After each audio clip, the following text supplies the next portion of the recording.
pertolongan kita adalah dalam nama Tuhan yang menjadikan langit dan bumi.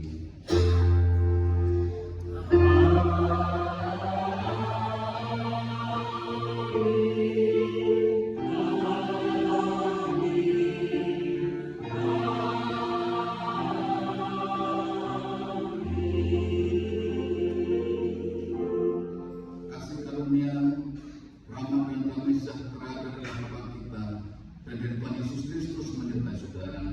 Menyertai saudara juga.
Hidupku masukkan bagimu, hati bersujud, jiwa menyembah.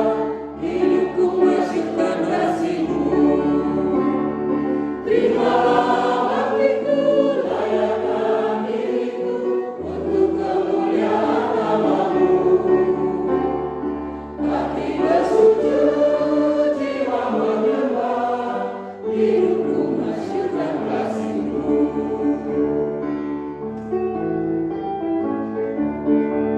Kenal di dalam nama Yesus Tuhan kami. Pagi yang ini Tuhan jemaatmu datang di hadapan-Mu untuk terus memuji Engkau dan memuliakan-Mu ya Tuhan. Karena Engkau Allah kami yang senantiasa memimpin kami, menolong kami dalam perjalanan hidup kami sampai hari ini. Ya Tuhan, di tengah ibadah ini kami akan membaca sabda-Mu, merenungkannya. Karena kami rindu Roh-Mu yang terus yang menerangi hati kami, pikiran kami, sehingga kami mampu memahami firman-Mu ya Tuhan. Terlebih kami dimampukan Tuhan untuk melakukannya di dalam kehidupan kami. Terpujilah Engkau ya Tuhan, kami menyambut firman-Mu pada pagi ini dengan syukur di dalam nama Tuhan Yesus. Amin. Allah memanggil kita tidak untuk dimampukan, tapi selamatkan dari murka Allah. Jadi poin penting yang perlu kita ingat di sini adalah supaya dengan hikmat Tuhan kita diselamatkan. Tapi dengan kekuatan manusia tidak bisa. Ketika kita memperhatikan bagian tadi, tujuannya apa? Tuhan datang dengan cara yang ajaib itu adalah supaya manusia tidak sombong, supaya manusia tidak merasa aku mampu, supaya tidak ada seorang pun yang bermegah di depan Tuhan dengan kekuatannya, dengan pengalamannya, dengan harta bendanya, dengan tampilan yang ada.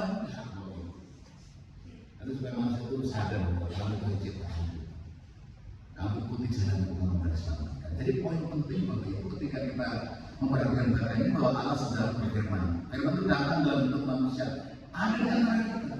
Dan firman itu sudah menyatakan diri dalam Yesus lalu berkarya untuk kita. Kalau Bapak Ibu merenungkan akan karya Yesus ya, penderitaan Yesus luar biasa. Kita sering mendengar satu lagu, Via Dolorosa. Saya kira Bapak Ibu nggak asing ya dengan Via Dolorosa. Itu jalan salib itu ada 14 kali Yesus berhenti.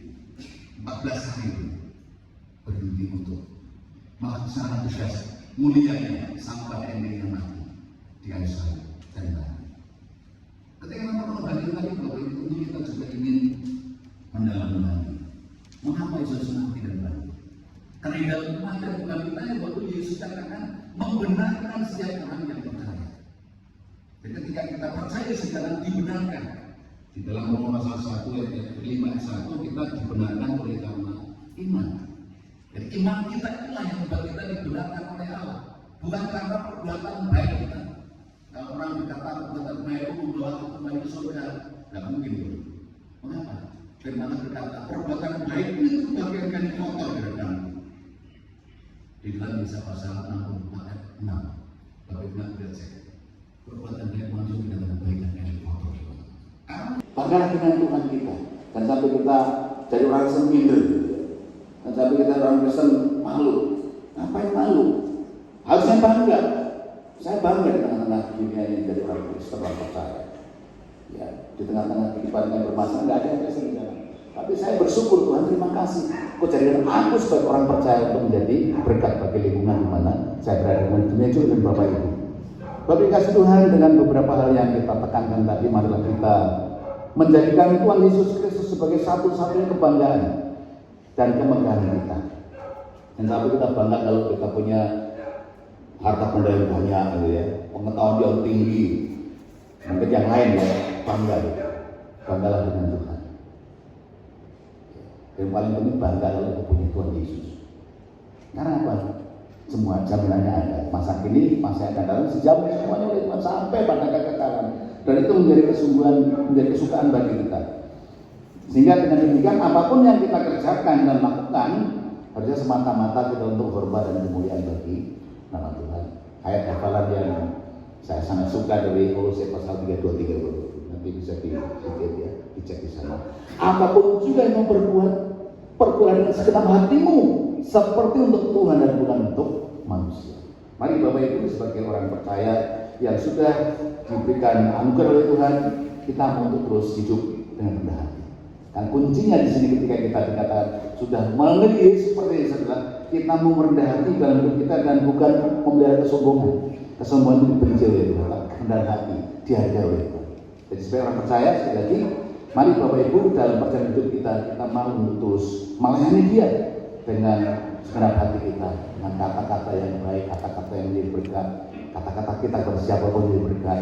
Sehingga melalui apa yang kita lakukan, apa yang kita kerjakan, pada kira nama Tuhan dipermuliakan. Mari kita juga mau untuk menceritakan Yesus itu kepada siapapun di dalam perjalanan hidup kita, karena hanya Dia yang sanggup memberikan jaminan pada masa kini dan masa yang akan datang. Kiranya Tuhan Yesus memberkati kita sekali. Amin. Mari kita untuk bersatu di bawah.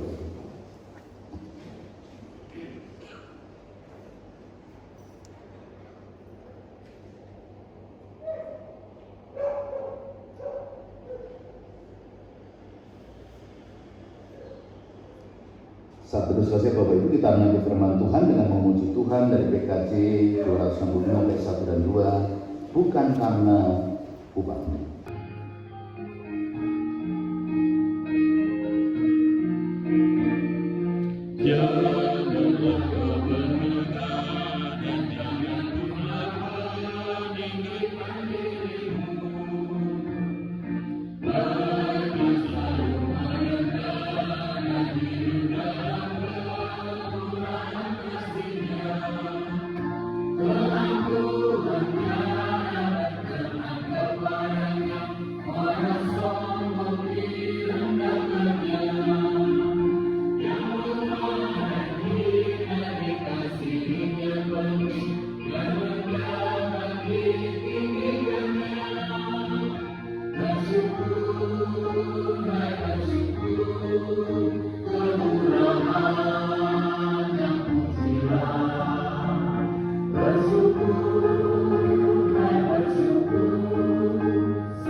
Yesus yang telah mengajar kami berdoa.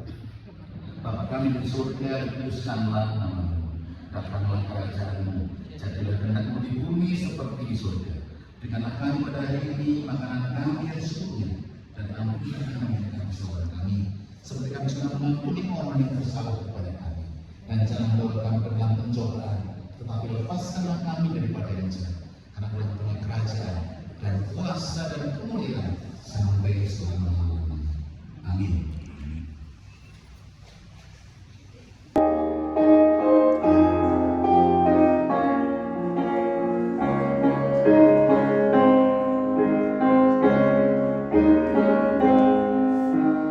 Aku serahkan hasil karyamu.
bersama membawa persembahan ini dalam doa. Mari kita berdoa. Bapa dalam surga, kami bersyukur untuk pagi ini Tuhan, kami boleh berkumpul di rumah ibadah ini, dan terlebih kami boleh memuji